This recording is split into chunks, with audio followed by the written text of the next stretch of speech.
Creating a live stream. Now let's create your first live stream. First, click on this button.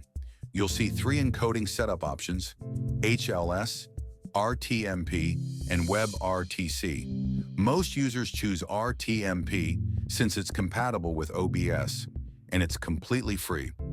Next, make sure you select the region closest to your streaming location for the best performance. Also, match the bitrate to your output resolution.